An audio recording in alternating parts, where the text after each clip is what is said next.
We bought and relentlessly rode the top 15 electric scooters from Segway, Maxshot, Gatrax, Razor, and more. The ideal scooter offers a perfect blend of speed, range, and portability, tailored to your daily commuting needs. I measure every scooter's speed, range, and handling throughout bumps, bike paths, and hills. I also measure how easily they fold and integrate into your daily routine. After countless hours of pushing each model to the limits, the best scooter for most people is the new KQi3 Max, which has incredible range, comfort, and braking, and is currently available at an incredible price. If you want the ultimate in speed and hill climbing and can spend a little more, nothing touches the Segway Ninebot Max G3. If you want a lighter scooter for even less money, the Maxshot V1 is the best budget scooter. It is not as comfortable, especially on longer rides, but it works great for trips less than a mile. If you are looking for the best last-mile commuting solution, also see our folding electric bike review. They are typically more expensive than scooters and less compact, but they offer better handling, especially at higher speeds. There are many products available to choose the 4 best electric scooters of 2025, each with different characteristics. To help you make informed and perfect decisions, I did extensive research, read tons of reviews, and compiled a list of the 4 best electric scooters of 2025 from reputable brands. After much research, I found these very helpful for people like you. If you want to know about the price and other information, be sure to check my description. So without any further delay, let's jump into the video. Number 1. Best for top speed and hill Segway Ninebot Max G3. No other scooter could touch the Segway Ninebot Max G3 for hill climbing and top speed. Few scooters go 28 miles per hour in this price range. Even fewer can go up steep hills. Most models I have tested that go 20 plus miles per hour on flat terrain only go 5 to 10 miles per hour up steep hills, if at all. The Max G3 went up or 10% hill at 20 miles per hour, a new record. Many scooters are too bumpy and twitchy above 20 miles per hour, but the Max G3 has exceptional suspension that absorbs rough roads, speed bumps, and unexpected cracks. The app and display are the best I have experienced. All the key details are easy to view on a large screen on the scooter, and the app lets you dial in every customization I could think of. This has the smallest charging cable I have seen, and it easily fits in your pocket so you can take it anywhere.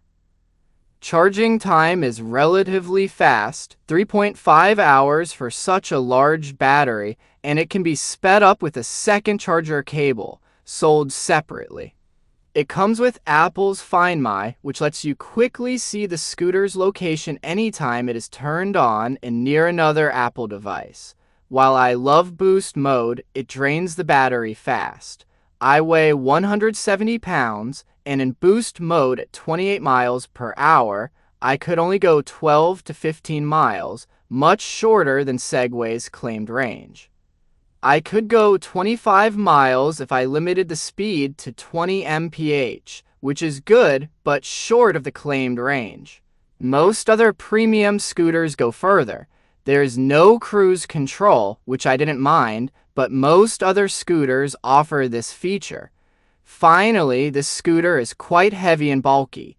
It is not easy to get into the back seat of an Uber. While I am in love with performance, you pay a high price.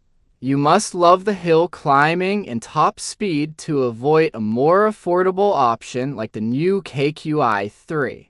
That said, of all the scooters, this is the one I kept and the one I ride the most often. Number 2. Best bang for the buck Maxshot V1. The Maxshot V1 is all that many people need in a scooter at an incredible price. No other scooter we tested in this price range reached 17.5 mph, or was close to the range of 18.2 miles.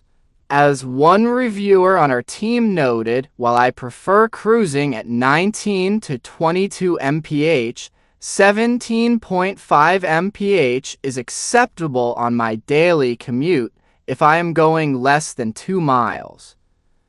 Most other less expensive scooters go 12 to 15 mph, which feels too slow if you go more than a mile. The dual disc and motor braking system stopped in just 17 feet on the test track, providing a smooth and reliable slowdown on both steep slopes and flat surfaces. At 27.5 pounds, it is only 3.5 pounds heavier than the Razor E-Prime 3, the lightest in the review.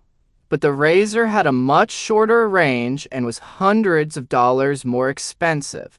It looks and feels very similar to the Volpom Q1, but the Maxshot has better range and is faster.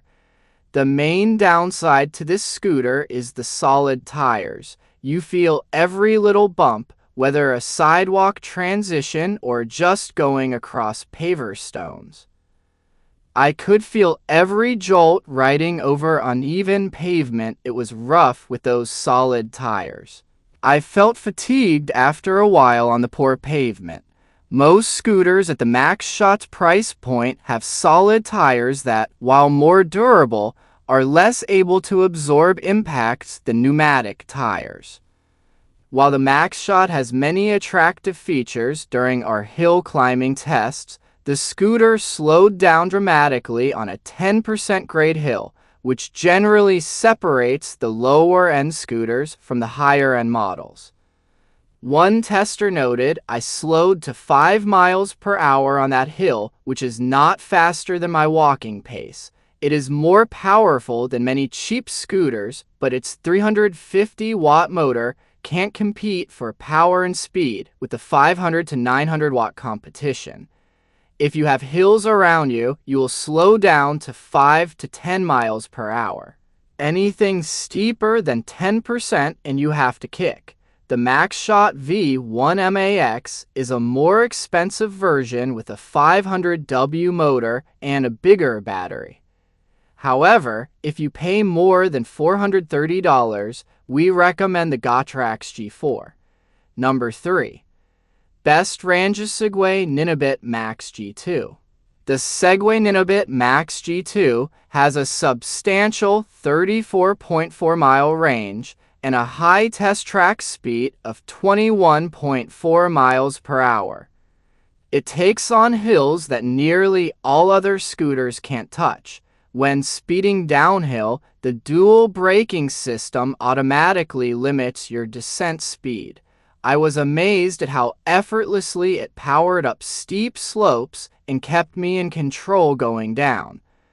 The G2 is the Ninebot Max's second iteration, outperforming its predecessor in nearly every way.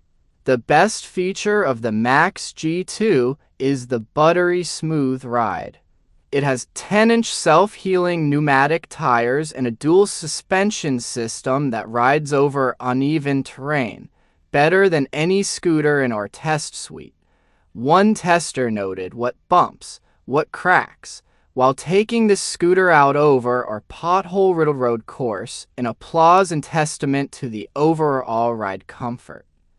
If you are willing to pay a high price for a top-notch product, the Max G2 is an excellent choice for those who prioritize power, range, and ride comfort. If you're an older rider, though of course young in spirit, some of our gray-haired reviewers preferred the G2 for its suspension system over other models that lack one. The G2 is ideal for one with a long hilly commute or who enjoys extended scenic rides over rough surfaces. Remember, its top-tier performance will cost you both in price and weight. The G2 is among the most expensive scooters in our lineup and clocks in at a hefty 54 pounds, making it challenging to lift and carry around. I struggle to hoist it up a flight of stairs. The weight adds up. It securely folds down, but the latch is stiff and hard to operate. Downfalls aside, the Ninebot Max G2 is a powerful long-distance commuter that offers an exceptionally comfortable ride. There are less expensive versions of the Max G2, the E2 Pro and the Segway Ninebot E2 Plus. We didn't give either one an award because they have a max speed of 15.5 mph. Many other inexpensive scooters go 18 mph, which we consider a minimum for most scooters we recommend. Number 4. Incredible top speed and bumpy terrain performance Isinwheel GT2. No other scooter could touch the Isinwheel GT2 for a combination of value, top speed, or performance on bumpy terrain. The 26.3 mph's top speed bests the competition by 4.8 mph. On trips across town, we usually got there 30% faster with the GT2. One tester noted, "I wouldn't want to ride most other scooters that fast. They are just too unpredictable when you hit a bump." However, the GT2 is different. It has huge 11.5 tires and front and rear suspension. It takes on big bumps and rough roads dramatically better than most other scooters. The aggressive off-road tires performed best in our test fleet on gravel roads, dirt, and water. We even rode it through a few inches of snow, something we would never consider on other scooters. The adjustable handlebar means people ranging from 5'2" to 6'5" can find a comfortable height. However, only one height will lock into the rear fender for carrying. In addition, this scooter is rated for a rider weight of 330 pounds. No other tested scooter had a suggested rider weight above 265 pounds. The 25-inch wide handlebars are 6 to 8 inches wider than most other scooters in our test. Finally, it comes with an included scooter bag, which can store your charger, a smaller lock, and snacks. No other scooter we tested included a bag, which usually needed to be purchased separately for $18–30. While the display has a Bluetooth icon, as of testing, there was no way to connect the scooter to the Isinwheel app. This is not a big deal, but you can't see a precise battery percentage, and instead have to turn off 5 battery bars on the display. All those negatives aside, this is the scooter we have used most at Gear Lab lately. Why we get places faster and have more fun on the notoriously bad Tahoe roads. In addition, quick trail detours are fun, not a nuisance. Finally, this scooter comes at a pretty great value. I make helpful videos daily, so do subscribe to my YouTube channel. If you need more product information, please visit my YouTube channel. If you want to know the details of a particular product, please comment. That's all from my end.